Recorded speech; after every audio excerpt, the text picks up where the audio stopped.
ప్రేమ కలిగిన మా తండ్రి, ఇప్పటి వరకు తండ్రి మొదటగా విలువైన దేవుని గుర్చిన సంగతులు తండ్రి మేము విన్నాం తండ్రి. మరికొన్ని మాటలు కొద్దిసేపు తండ్రి మేము ధ్యానిస్తుండగా ప్రతి ఒక్క మాటను గురించి ఆలోచించేవారుగా మేమందరం ఉండేలా సహాయం చేయమని క్రీస్తు నామమున ప్రార్థన అడిగి వేడుకుంటున్నాం తండ్రి. ఆమేన్. కూడి వచ్చిన దేవుని పిల్లలందరికీ కూడా యేసుక్రీస్తు నామమున వందనాలు తెలియజేసుకుంటున్నానండి. నిన్నటి దినాన ఎన్నో విలువైన సంగతులు మనం విన్నాం. అలాగే మొన్నటి దినాన కూడా 2 రోజులు మీటింగ్ జరిగింది. మనం అందరం కూడా అందులో పాల్గొన్నాం. చాలామంది కొంతమంది ఈరోజు మానేశారు. ఎందుకంటే 2 రోజులు దేవుని పని చేసామంటే మూడో రోజు ఏం చేయాలి? కొంతమంది మొదటి రోజు కూడా రాలేదు గానీ, కొంతమంది రెండో రోజు వచ్చారు. సర్లే ఇంక ఈ వారానికి ఇది సరిపోతుందిలే అనుకునేవాళ్ళండి చాలామంది. ఆ వారం ఉందా? వారంలో ఆదివారం ఖచ్చితంగా వెళ్తున్నాం. మరి ఆదివారం కాకుండా ఇంకొక రోజు సరిపోద్ది. అంతేనా? మనిషి లెక్కెట్టుకుంటాడండి. ఎక్కడా లెక్కెట్టుకోడు. దేవుని దగ్గరికి వచ్చేసరికి ఒక లెక్క. వారంలో ఒక రోజు వెళ్ళాం. లేకపోతే 2 రోజులు వెళ్ళాం. నిజంగా ఆలోచించండి. మనిషి తాను చేసే పనుల్లో మాత్రం ఈ లెక్క ఎక్కడ కూడా కనిపించదు. నిజంగా అన్నయ్య గారి మాటల్లో ఎన్నో విలువైన సంగతులు, పరీక్షకు అవసరమైన ఎన్నో మంచి సంగతులు మనం విన్నాం. నిజంగా ఈ భూమి మీద కష్టపడాలండి. అలా అని దేన్నో నిర్లక్ష్య పెట్టి నేను కష్టపడతాను అన్న కుదరదు. ఎందుకంటే క్రైస్తవుడైన వాడు వెరీ హార్డ్ వర్క్ చేయాలి. ఎందుకు హార్డ్ వర్క్? ఆలోచించండి. ఎందుకంటే ప్రతీది కూడా చూసుకోవాలి. ఒక పక్క కుటుంబాన్ని చూసుకోవాలి, ముఖ్యంగా దేవుని పనిని చూసుకోవాలి, కుటుంబాన్ని చూసుకోవాలి, సంపాదనను చూసుకోవాలి. ప్రతి ఒక్క కార్యక్రమాన్ని తన యొక్క గుణగణాలని దినదినము మెరుగుపరుచుకోవాలి. సువార్త ప్రకటన ఇవన్నీ కూడా ఏది లేకపోయినా ఫెయిల్ అయిపోతాడు మనిషి. ప్రతిదీ బ్యాలెన్స్ ఉండాలి అక్కడ. సంపాదన లేకపోయినా ఫెయిల్ అయిపోతాడు. కుటుంబాన్ని సరిగ్గా పట్టించుకోకపోయినా ఫెయిల్ అయిపోతాడు. నేను కుటుంబాన్ని పట్టించుకోనండి, నేను నా తల్లిదండ్రులను పట్టించుకోనండి, పిల్లల్ని పట్టించుకోనండి, దేవుని పనిలోనే ఉంటాను అంటే దాన్ని దేవుడు యాక్సెప్ట్ చేయడు. ఎందుకంటే దేవుడు ఏం చెప్పాడు? నీ తల్లిదండ్రులను సన్మానించమన్నాడు, నీ భార్యని ప్రేమించమన్నాడు. దేవుడు చెప్పిన మాటలు ఇవి. ఇది బ్యాలెన్స్ అనేది ఖచ్చితంగా చేసుకోవాలి. ఒక పక్క కుటుంబాన్ని చూసుకుంటూ మన బ్రతకడానికి అవసరమైనవి సంపాదించుకుంటూ దేవుని పనిలో ఉంటూ ఇవన్నీ కూడా ఎప్పుడైతే బ్యాలెన్స్ చేసుకుంటూ మనిషి బ్రతుకు ముందుకు కొనసాగుతుందో అప్పుడే దేవుని పనిలో ఇంకా వృద్ధి చెందగలడండి. ఏమండి? భూమి మీద మనుషుల ప్రాణాలు అడుగుచున్న మరో లోకపు వారు ఎవరు? నిజంగా ఆలోచించండి. వాస్తవానికి వాళ్ళ బ్యాచిలర్ పాఠాలు చెప్పాలి. Bachelor first year, second year ఈ పాఠాలు చెప్పాలి. కానీ కొంతమంది బ్యాచిలర్కి సంబంధించిన వాళ్ళు రాలేదు. కాబట్టి ఇప్పుడు ఇంకా డిప్లొమా వాళ్ళు ఎలాగో ఉన్నారు కాబట్టి ఇంక డిప్లొమా పాఠం అయితే తీసుకున్నాం. భూమి మీద మనుషుల ప్రాణాలు అడుగుతున్న మరో లోకపు వారు ఎవరు? నిజంగా ఆలోచించండి. ఈరోజు భూమి మీద మనం ఉన్నాం. భూమి మీద ఉన్న మన ప్రాణాలు అడుగుతున్నారంట. ఎవరు? మరో లోకములో ఉన్నవారు. ఎవరు అనగానే కొంతమంది ఏం చెప్పారంటే యేసుక్రీస్తు వారు. ఆయన మాటల్లో ఒక ఆయన ఆలోచిస్తున్నాడు. ఏమని అంటే, ఇదిగో నేను బాగా సంపాదిస్తున్నాను, నా కొట్లు పెద్దవి చేసుకుంటాను. లూకాసు వార్త 12:19, 20 చూడండి. ఒక ధనవంతుడు తన యొక్క మనసులో ఆలోచించుకుంటున్నాడు. ఒక ధనవంతుడు ఏమండి? ఏంటి? నా ప్రాణమా అనేక సంవత్సరములకు విస్తారమైన ఆస్తి నీకు సమకూర్చబడి ఉన్నది. నిజంగా ఈ యొక్క రెఫరెన్స్ గురించి లోకంలో ఎంతోమంది క్రైస్తవులుగా మారిన వారు ఉన్నారండి. ఇక్కడ చెప్పిన మాటల్ని అపార్థం చేసుకున్నవారు ఈరోజు ప్రపంచంలో చాలామంది ఉన్నారు. దీనికోసం ఈ యొక్క మాట ఉపయోగించి ఒక పాట కూడా రాశాడు చాలామంది, కొంతమంది క్రైస్తవులు. ఎవరికైనా గుర్తుందా? ఈ రాత్రే దేవుడు నీ ప్రాణం అడిగితే ఏమంటున్నాడు? పాట అండి. ఈ రాత్రే దేవుడు నీ ప్రాణం అడిగితే నీ సంపాదన ఏమవునో యోచించితివా అని ఒక ఆయన పాట రాస్తాడు ఈ రిఫరెన్స్ని ఆధారం చేసుకుని. ఈ ప్రపంచానికి యేసుక్రీస్తు చెప్పిన మాటలు అర్థం కాలేదు. ఆయన బోధలో ఉన్న భావాన్ని గ్రహించేవారు చాలా కొద్ది మందే మనకు కనిపిస్తుంటారు. ఆ రోజు కూడా ఆయన చెప్పిన ఎన్నో మాటల్ని అర్థం చేసుకోకుండా అపార్థం చేసుకునే వాళ్ళు శాస్త్రులు, పరిచయులు ఆ రోజులకు కూడా చాలా మంది మనకి కనిపిస్తున్నారు. ఆ చెప్పిన మాటల్ని అర్థం చేసుకోకుండా వారు అపార్థం చేసుకుని ఆ మాటల బట్టి దూషించేవారిగా, యేసుక్రీస్తు వారి మీద ఒక తప్పుడు అభిప్రాయాన్ని కలిగి ఉన్నవారుగా వాళ్ళ మనకి కనిపిస్తుంటారు. నిజంగా ఇక్కడ సందర్భాన్ని కనుక మనం ఆలోచిస్తే ఇక్కడ దేన్ని అపార్థం చేసుకున్నారో ఆలోచించినట్లయితే, ఏమండి, నా ప్రాణముతో ప్రాణమా అనేక సంవత్సరములకు విస్తారమైన ఆస్తి నీకు సమకూర్చబడి ఉన్నది, సుఖించుము, తినుము, తాగుము, సంతోషించుమని చెప్పుకొందును అనుకొనెను.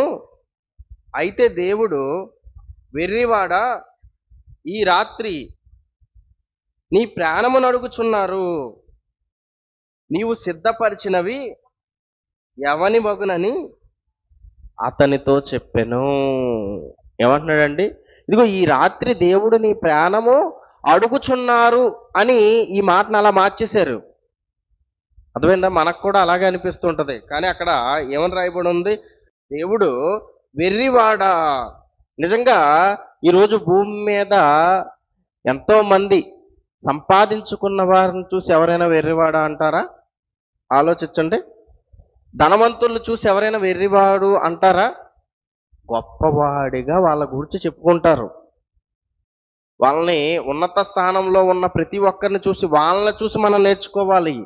వాళ్ళని చూసి ధనాన్ని ఎలా జాగ్రత్త చేయాలో నేర్చుకోవాలి. వాళ్ళని చూసి ఎలా సంపాదించుకోవాలో నేర్చుకోవాలి. వాళ్ళని చూసి ఇదిగో మనం ఎలా డెవలప్ అవ్వాలో నేర్చుకోవాలి అని లోకల్లో ప్రజలు అనుకుంటుంటారు. కానీ యేసుక్రీస్తు వారు చెబుతున్న మాట ఏంటండి? వెర్రివాడా. ఏమంటున్నాడు? పిచ్చోడా అంటున్నాడు. ఎవరిని? ఈ లోకంలో ధనవంతుల్ని గురించి మాట్లాడుతున్నారు. ఈరోజు కూడా ఎంతో మంది సంపాదించే వాళ్ళు, వ్యాపారస్తులు ఉన్నారు. రోజు రోజుకి ఇదిగో చిన్న కొట్టు పెట్టుకుని ఎంతో మంది పెద్ద గొప్ప స్థాయికి ఎదిగిన వాళ్ళు కూడా ఈరోజు సమాజంలో మనకు కనిపిస్తున్నారు. ఇలాగే ఈ ధనవంతుల్లాగా ఆలోచించి ఇదిగో కొట్లు విప్పి పెద్ద కొట్లు చేసుకుని ఆస్తిని సమకూర్చుకున్న ఎంతో మందిని గూర్చి చెబుతున్నాడు. ఇదిగో అవసరమైన ధనమంతా నేను సంపాదించేశాను కాబట్టి ఏం చేయొచ్చు? నేను ఆనందించొచ్చు, సుఖించొచ్చు, దీన్ని నేను అనుభవించొచ్చు. మనమే చూస్తుంటాం ఎంతో మంది సంపాదించి చివరికి అనుభవించే స్థితి వచ్చే సమయానికి ఏమైపోతారండి? ఈ అనుభవించే పరిస్థితి ఉండదండి. గట్టిగా తినాలన్నా ఇతనికి వచ్చిన రోగాలకి ఏది తినలేడు. సంపాదించాడుగా, ఓ 1/2 కేజీ స్వీట్లు తిన్నాడంటే ఏమైపోద్ది? షుగర్ ఎక్కువైపోద్ది. గట్టి కారం తిన్నాడంటే ఏమైపోద్ది? బీపీ ఎక్కువైపోద్ది. ఇంకా ఎన్నో రోగాలు మనిషికి. అవునా? సంపాదించిన వారందరూ అనుభవించగలుగుతున్నారా? మరి భవిష్యత్తు తెలియకుండా ఎందుకు సంపాదించారు? దేవుడు ఎందుకు చెప్తున్నాడు తెలుసా? ఇదిగో నీకు అవసరమైనంత, నువ్వు బ్రతకడానికి అవసరమైనంత మాత్రమే సంపాదించుకో. అలాగే ఒక భక్తుడు కూడా ఏమంటాడంటే, ఇదిగో పేదరికంలో నన్ను ఉంచొద్దు, ఐశ్వర్యవంతుడుగా నన్ను చెయ్యొద్దు. ఎక్కడ ఉంచమంటాడు? ఈ మధ్యలో ఉంటేనే ఏమవుతుంది? నా యొక్క జీవితం అనేది బాగుంటుంది, నీ పని చేయడానికి నాకు కుదురుతుంది అని ఒక భక్తుడు మాట్లాడినట్టు కనిపిస్తుంది.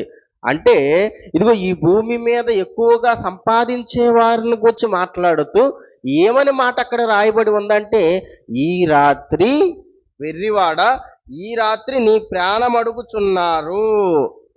ఇప్పుడు బైబిల్ గ్రంథంలో మనం బైబిల్ అనగానేమి, ఎలా చదవాలి, ఎప్పుడు చదవాలి, మనం దాని గురించి తెలుసుకున్నాం. ఆ పాటల్లో ముఖ్యంగా చెప్పబడిన మాటలు ఏంటంటే, ఇదిగో ఎవరు మాట్లాడుతున్నారు, ఎప్పుడు మాట్లాడుతున్నారు, ఎవరి గురించి మాట్లాడుతున్నారు అని ప్రతి ఒక్క సంగతిని కూడా ఆలోచించాలి. ఒక రిఫరెన్స్ మనం తీసుకున్నప్పుడు ఇది మన మైండ్లో ఉండాలి. ఇప్పుడు ఇక్కడ మాట్లాడుతుంది ఎవరు? యేసుక్రీస్తు వారు. అవునా? యేసుక్రీస్తు వారు. ఎవరి గురించి మాట్లాడుతున్నారు అనంగానే, ఎవరెవరు ఇక్కడ కనిపిస్తారు అనంగానే మనకి ధనవంతుడు మనకిక్కడ కనిపిస్తున్నాడు. అలాగే ఈ మాట కూడా ఎవరు చెప్పాడు అని చెప్తున్నాడు. అయితే దేవుడు అనంగానే పరలోకమందున్న కన్న తండ్రి, లేకపోతే యేసుక్రీస్తు వారు. దేవుడు ఏమంటున్నాడంట? దేవుడు చెప్తున్నాడు, కానీ దేవుడు అన్న మాట కాదది. అర్థమవుతుందా? దేవుడే చెప్తున్నాడు, కానీ దేవుడు అన్న మాట కాదా? అది కూడా ఆలోచించాలి. ఎవరన్నాడు అనంగానే వెర్రివాడా, వెర్రివాడా, ఇది కూడా దేవుడు అన్నదే. అలాగే ఈ రాత్రి నీ ప్రాణం అడుగుచున్నారు, ఇది దేవుడు చెప్పిన మాట కాదు, దేవుని మాట కాదు ఇది. అర్థమవుతుందా? దేవుని మాట కాదంటున్నారు ఏంటంటే, బైబిల్ అంతా కూడా దేవుని మాటలేగా అంటారా? ఆలోచించండి. దేవుడు రాయించిన మాటలే, కానీ ఈ పదాన్ని పలుకుతుంది ఎవరు? దేవుడు కాదు, భక్తులు. పాఠం పేరేంటి? భూమి మీద ఉన్న మనుషుల ప్రాణాలు అడుగుతున్న మరో లోకపు వారెవరు. అయితే ఈ రాత్రి నీ ప్రాణం అడుగుచున్నాను అంటే ఏమవుతుంది? అది ఎవరైతే మాట్లాడుతున్నారో వాళ్ళు ప్రాణం అడుగుతున్నట్టు ఉంటుంది. ఎప్పుడైతే చున్నారు అన్నారనుకో, ఇంకెంతమంది ఉన్నారు అని మనకు అర్థం కావాలి. ఈ రాత్రి నీ ప్రాణం అడుగుచున్నారు. మీకు డబ్బులు ఇవ్వడానికి కొంతమంది వస్తున్నారు అన్నాం అనుకోండి, ఎలక్షన్ టైం కదా, మొన్నటిదాకా ఎలక్షన్ టైం కదా, ఇప్పుడు డబ్బులు ఇవ్వడానికి కొంతమంది వస్తున్నారు అనగానే నా దగ్గరికి వస్తావు డబ్బుల కోసం? అర్థమైందా పదం? నా దగ్గరికి వస్తారా? రారు. ఎవరు వచ్చారా అని ముందు కిందకెళ్ళి అటు ఇటు ఎదుక్కుంటారు. అన్నది నేనేగా, నేనన్నా మరి నా దగ్గరికి రావాలిగా. మరి కిందకెళ్ళి ఎవరు వస్తారా అని ఎందుకు ఎదురు చూస్తున్నారు అంటే, చెప్పింది నేనైనా సరే ఆ సిచ్యువేషన్ జరిగేది, అది చేసేది మాత్రం నేను కాదు. చేసేది ఎవరు? అది వేరే వాళ్ళు. అలాగే ఇక్కడ కూడా దేవుడు చెప్తున్నాడు. దేవుడు చెప్తున్నా సరే ఆ మాట పలికేది, ప్రాణాన్ని అడిగేది ఎవరు? దేవుడైతే కాదు. కానీ చెప్తున్నాడు ఆయన, ఈ రాత్రి నీ ప్రాణమును అడుగుచున్నారు. ఇదేంటండి, మనకెవరు ఈ భూమి మీద అంటే మనకెవరొకరు శత్రువులు ఉండే అవకాశం ఉంటుంది. ఈ భూమి మీద మన ప్రాణాలు పోవాలి అనుకునే వాళ్ళు ఉండే అవకాశం ఉంటుంది. కానీ మరో లోకం వాళ్ళు ఎలా అడుగుతున్నారు? వాళ్ళకి అవసరం ఏముంది? వాళ్ళకి ఏంటివి పని? మన ప్రాణాలను అడగవలసిన పరిస్థితి ఏముంది అని మనం ఒకసారి ఆలోచిస్తే, ప్రారంభ కాలంలో మనందరికీ కయ్యీను హేబేలు తెలుసు. మనందరికీ కయ్యీను హేబేలు. హేబేలు ఒక మంచి వ్యక్తిగా, ఒక మంచి ప్రవక్తన కలిగి ఉన్న వ్యక్తిగా, దేవునికి అనుకూలమైన అర్పణ ఇచ్చిన వాడిగా మనకి హేబేలు కనిపిస్తాడు. కయ్యీను అర్పణను దేవుడు లక్ష్యకు పెట్టకపోవడం వల్ల ముఖము చిన్నబుచ్చుకున్నట్టు మనకి కయ్యీను కనిపిస్తాడు. అయితే వీళ్ళిద్దరూ బ్రతికున్నంత కాలంలో దేవునికి అనుకూలంగా ఉండడం అంటే, దేవుడు కోరుకున్నట్టు బ్రతకడం అంటే, ఇదిగో ఈ భూమి మీద ఏ పాపం చేయకుండా, ఏ తప్పు చేయకుండా బ్రతకడం. ఇది మనకు తెలుసు. ఈ లిస్టులో ఎవరు ఉన్నారంటే హేబేలు గారు ఉన్నారు. కయ్యీను గారు ఏ లిస్టులో ఉన్నారంటే, ఇదిగో దేవుడు చెప్పిన మాటను వ్యతిరేకించేవాడుగా కయ్యీను గారు మనకు కనిపిస్తారు. ఇప్పుడు చిన్నబుచ్చుకున్న ఈయన హేబేలు మీద దాడి చేసి హేబేలు చంపేయడం అనేది జరిగింది. హేబేలుని చంపేశాడు. చంపేసిన తరువాత ఏం జరిగిందో తెలుసా అండి? హేబేలు యొక్క రక్తము ఏం చేస్తుంది? హేబేలు యొక్క రక్తము మొరపెడుతుంది. ఏమని? ప్రతిదండన చేయమని.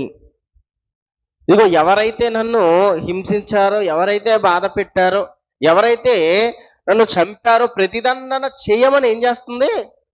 కోరుకుంటుంది హేబేలు యొక్క రక్తం. మరి బ్రతికున్నప్పుడు ఎందుకు తిరగబడలేదు ఆలోచించండి. బ్రతికున్నప్పుడు తిరగబడలేదు, కానీ చనిపోయిన తర్వాత మాత్రం ఏం జరుగుతుంది? మొర పెడుతున్నట్టు మనకి కనిపిస్తుంది. అలాగే ఇంకొక మాటను కూడా మనం చూసుకుందాం. మత్తయి సువార్త 25వ అధ్యాయము. మత్తయి సువార్త 25వ అధ్యాయము 35వ వచనం. మత్తయి సువార్త 25వ అధ్యాయం 35వ వచనం. ముందుగా ప్రాణాన్ని ఎవరు అడుగుతున్నారంటే ప్రజలందరూ కూడా దేవుడని మాట్లాడుకుంటూ పాటలు కూడా రాసేశారు. కానీ అక్కడ సందర్భాన్ని ఒకసారి ఆలోచిస్తే దేవుడు కాదని మనకి అర్థమైంది. మరి ఎవరు అని ప్రశ్న రాగానే ప్రారంభ కాలంలోనే ఒక సందర్భం జరిగి ఆ సందర్భంలో ఎవరు అడుగుతున్నట్టు మనకు కనిపిస్తుంది? న్యాయం, నీతిమంతుని యొక్క రక్తం అడుగుతున్నట్టు మనకు అక్కడ కనిపిస్తుంది. ఇంకా ముందుకు వెళ్ళినట్లయితే మత్తయి సువార్త 23వ అధ్యాయం 35వ వచనం.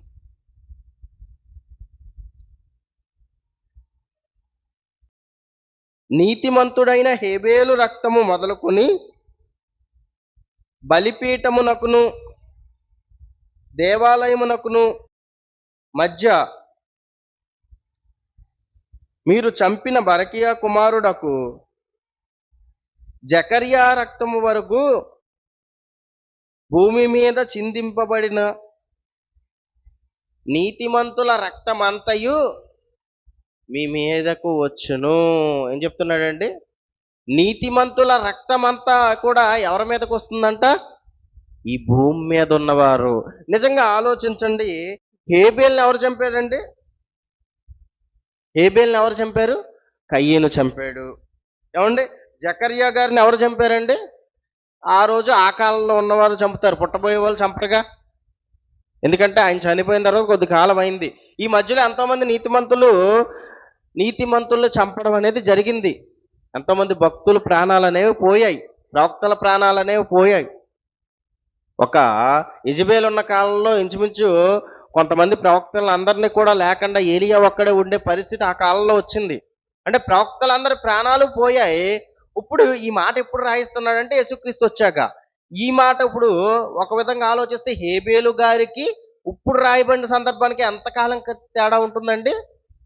ఇంచుమించు 4000 సంవత్సరాల తేడా ఉంటుంది.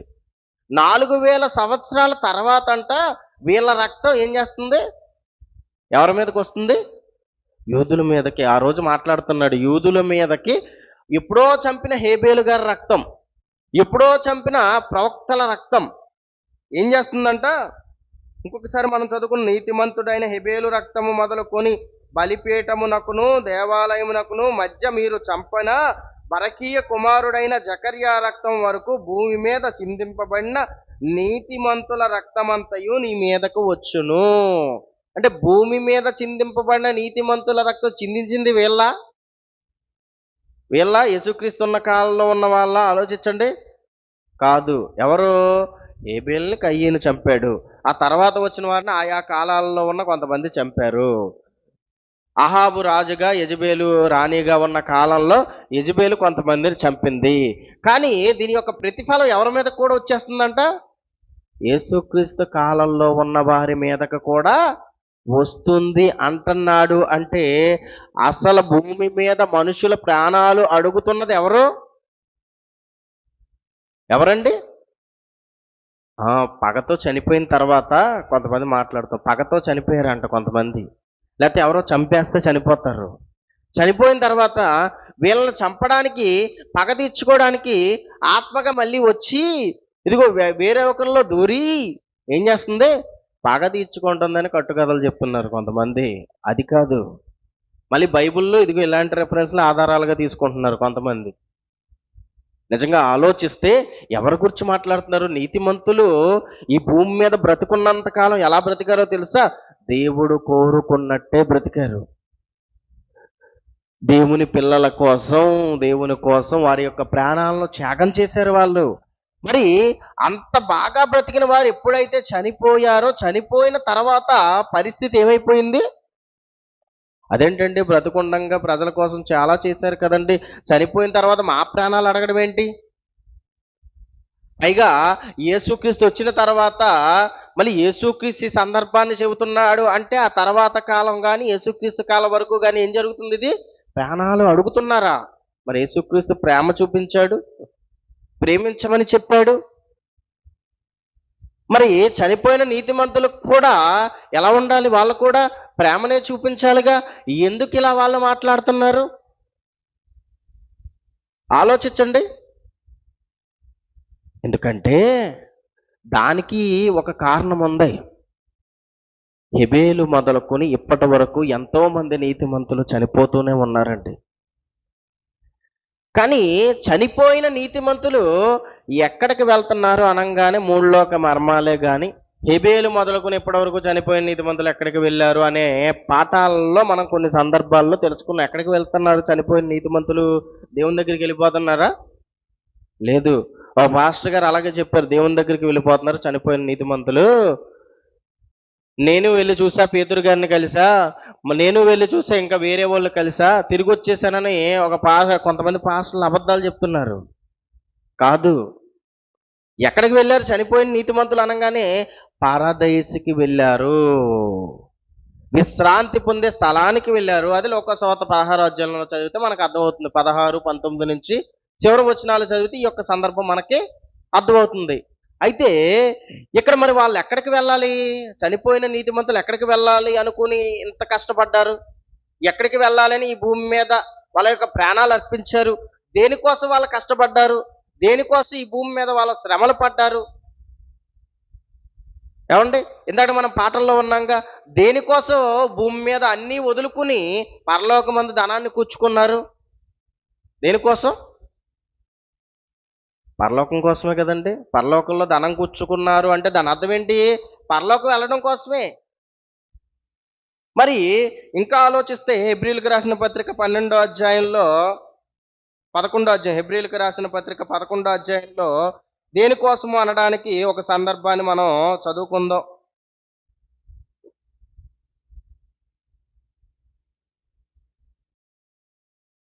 హెబ్రీయులకు రాసిన పత్రిక 11వ అధ్యాయము 10వ వచనం. హెబ్రీయులకు రాసిన పత్రిక 11వ అధ్యాయం 10వ వచనం. ఏలయనగా దేవుడు దేవునికి శిల్పియు నిర్మాణకుడై ఉన్నాడో, పునాదులు గల ఆ పట్టణము కొరకు అబ్రహాము ఎదురు చూచుచుండెను. దేనికోసం ఎదురు చూస్తున్నాడు అబ్రహాము గారు? దేనికోసం ఎదురు చూశారు భక్తులందరూ? దేనికోసం ఎదురు చూసి ఈ భూమి మీద శ్రమల పాలయ్యారు? పునాదులు గల ఆ పట్టణం, పునాదులు గల ఆ యొక్క పరలోకం, దేవుని దగ్గరికి చేరాలి అని ఆలోచన కలిగి ఉండి ఇదిగో భక్తులందరూ కూడా ఈ భూమి మీద ప్రాణత్యాగాలు చేశారు.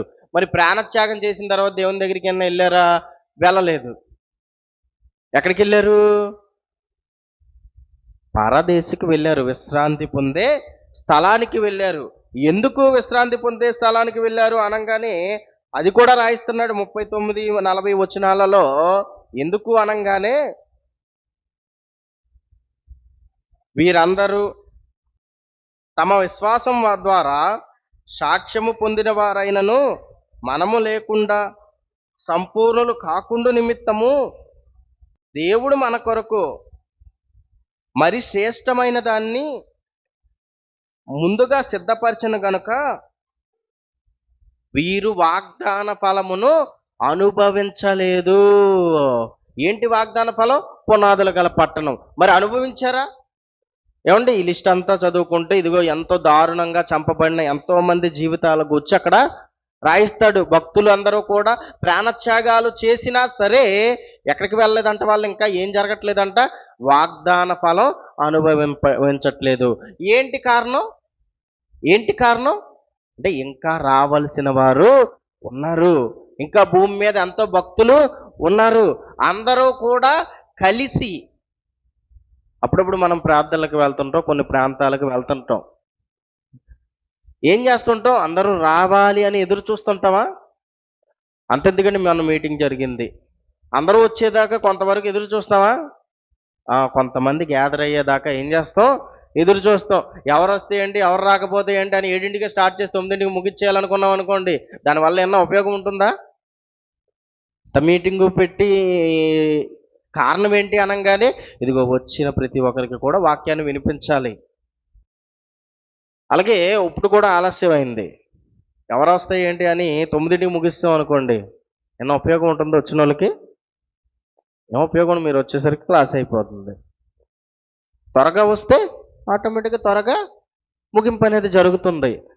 అలాగే దేవుడు కూడా ఇదిగో ఎవరైతే మరణించారో వెంటనే వాళ్ళని పరలోకం తీసుకెళ్ళిపోవడం కాక ఏం చేస్తున్నాడు? ఆయన కూడా ఇదిగో అందరినీ ఒక చోట ఉంచుతున్నాడు, భద్రం చేస్తున్నాడు. విశ్రాంతి పొందే స్థలం అని దానికి పేరు పెట్టాడు. ఇప్పుడు ఒక్కొక్కరు ఎక్కడికి వెళ్తున్నారు? నీతిమంతులుగా బతుకుతున్నారు, ప్రాణత్యాగం చేస్తున్నారు, విశ్రాంతి పొందే స్థలానికి వెళ్తున్నారు. ఇప్పుడు వీళ్ళ పరలోకం వెళ్ళాలి అంటే ఏం జరగాలి? అంతేనా? వీళ్ళకి మన మీద ఎందుకు కోపం ఉందో, నీతిమంతులుగా బ్రతికిన వారు ఈ భూమి మీద ఎంతో కష్టపడి ఎంతో మందిని నడిపించడానికి ఈ భూమి మీద అన్నిటినీ వదులుకున్నారు. వాళ్ళు మారడం కోసం, ఒక మనిషిని మార్చడం కోసం ఎన్నో త్యాగాలు చేసిన వీళ్ళు చనిపోయిన తరువాత ఎందుకు ఇదిగో ప్రతి ఒక్కరి రక్తం నీ మీదకి వస్తుందని యేసుక్రీస్తు వారు చెప్పారు అని ఆలోచిస్తే, ఇప్పుడు వీళ్ళ పరలోకం వెళ్ళకుండా ఎక్కడున్నారు? విశ్రాంతి పొందే స్థలంలో ఉన్నారు. ఇప్పుడు వీళ్ళ పరలోకం వెళ్ళాలి అంటే ఏం జరగాలి? యేసుక్రీస్తు రెండవ రాకడ జరగాలి. ఎప్పుడైతే యేసుక్రీస్తు రెండవ రాకడ జరుగుతుందో అప్పుడు ఎక్కడికి వెళ్తారు? పరలోకం. ఇదిగో అందరూ కూడా పరలోకం వెళ్ళడం అనేది జరుగుతుంది. ఇప్పుడు అందరూ పరలోకం వెళ్ళాలంటే ఏమవ్వాలి ముందు? ఇదిగో యేసుక్రీస్తు రెండవ రాకడ జరగాలి. రెండవ రాకడ జరిగితే ఇదిగో ఈ విశ్వం అంతా నాశనం అయిపోవాలి. అంటే ఏం పోవాలి ముందు? విశ్వం అంతా నాశనం అయితే ఏం జరుగుద్ది? మన ప్రాణాలే పోవాలి. ఇదిగో మనం త్వరగా ఇగో ఈ భూమి త్వరగా నాశనం అయిపోతే ఇప్పుడు ఏం జరుగుతుంది? అప్పుడు అందరూ కూడా నీతిమంతులు పరలోకం వెళ్ళే పరిస్థితి అనేది జరుగుతుంది. కాబట్టి ఇది త్వరగా నాశనం అయిపోవాలని ఎదురు చూస్తున్నారు ఎప్పటి నుంచి? ఏమండి? అబ్రహాము గారు ఇంచుమించు 1800 క్రీస్తు పూర్వం, 1800 సంవత్సరాలు అబ్రహాము గారి కాలం. హేబేలు గారు ఇంచుమించు 4000 సంవత్సరాలు. అన్ని వేల సంవత్సరాలు, 4000 ఇదో 2000 అంటే ఇంచుమించు 6000 సంవత్సరాలు ఎదురు చూస్తున్నారు. దేనికోసం అంటే భూమి మీద బ్రతుకున్నంతకాలం ఎదురు చూశారు కదండి. పునాదుల కల ఆ పట్టణం కొరకు అబ్రహాం ఎదురు చూశారు అని రాయించడం చదివాం. ఒక మోషే గారు ఎదురు చూశారు. ఎంతమంది భక్తులు ఈ భూమి మీద ఉన్న 60-70 ఏళ్ళ జీవిత కాలం అంతా కూడా ఎదురు చూశారు.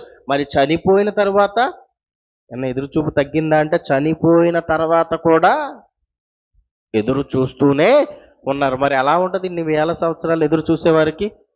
ఎప్పుడెప్పుడు దేవుని దగ్గరికి వెళ్ళిపోదామా, ఎప్పుడెప్పుడు దేవుని సన్నిధికి వెళ్ళిపోదామా, ఎప్పుడెప్పుడు దేవుణ్ణి మనం కలుద్దామా, ఎప్పుడెప్పుడు పరలోకి వెళ్ళిపోదామా అని ఆశతో ఎదురు చూస్తూ ఉన్నారు వాళ్ళు. మరి వాళ్ళు వెళ్ళాలి అంటే ఏం జరగాలి అంటే ఈ భూమి అంతా కూడా నాశనం అవ్వాలి. కాబట్టి ఏం రాయించాడు తెలుసా? ఇదిగో ఈ రాత్రి నీ ప్రాణం అడుగుచున్నాను అని రాయించలా. నీ ప్రాణం అడుగుచున్నారు, నేను కాదు. నేను అనుకుంటున్నావేమో, నేను కాదు. ఎవరో తెలుసా? ఎంతో మంది నీకు ముందు నువ్వు మారాలని నీ కోసం ప్రాణత్యాగం చేసిన నీతిమంతులుగా మారి చనిపోయిన ఎంతో మంది భక్తులు వారు పరలోకం వెళ్ళడం కోసం ఏం చేస్తున్నారు తెలుసా? ఎందుకు ప్రభు వీడు వీళ్ళంటుండి ఎందుకు వచ్చు ఈ భూమి మీద? ఎప్పుడు దేవుని పని చేయడు. ఎందుకు వీడికి భూమికి భారం? మేము బ్రతుకున్నంత కాలం కూడా చెప్పాం, ఎవరు మారలేదు. చివరికి మమ్మల్ని చంపేశారు కానీ వాళ్ళు మాత్రం మారలేదు. వీడిని త్వరగా తీసేయని ఎవరు చెప్తున్నారు? పరదైసిలో ఉన్న నీతిమంతులు. చివరికి ఈ మాటను చూసుకుని మనం ముగించుకుందాం. ప్రకటన గ్రంథం 6వ అధ్యాయం 10వ వచనం.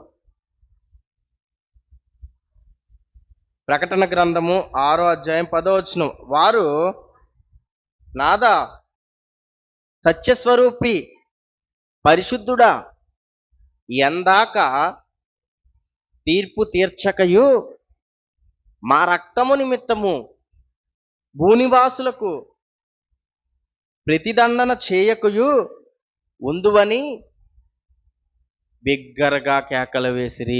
ఏం చేస్తున్నారు?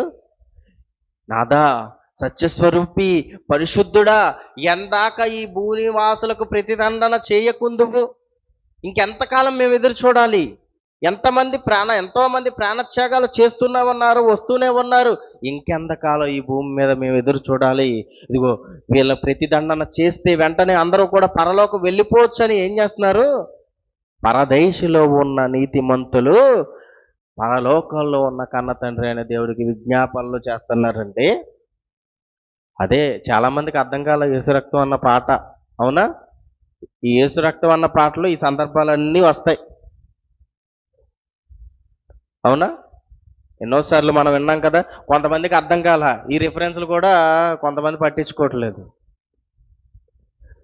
అదే చెప్తున్నాడండి, నాదా సత్యస్వరూపి, ఎందాక తీర్పు తీర్చకుందువు, తీర్పు త్వరగా తీరిస్తే ఇదిగో మనమందరం కూడా పరలోకం వెళ్ళాలి, త్వరగా వెళ్ళాలి. ఎంతో కాలం నుంచి ఎదురు చూస్తున్నాం తండ్రిని చూడాలి అని, తండ్రి దగ్గరికి చేరాలి అని, ఎంతో కాలం నుంచి పరలోకం చేరాలని ఎదురు చూస్తున్నాం అన్నప్పుడు ఏమన్నాడండి అక్కడ 11వ వచనం,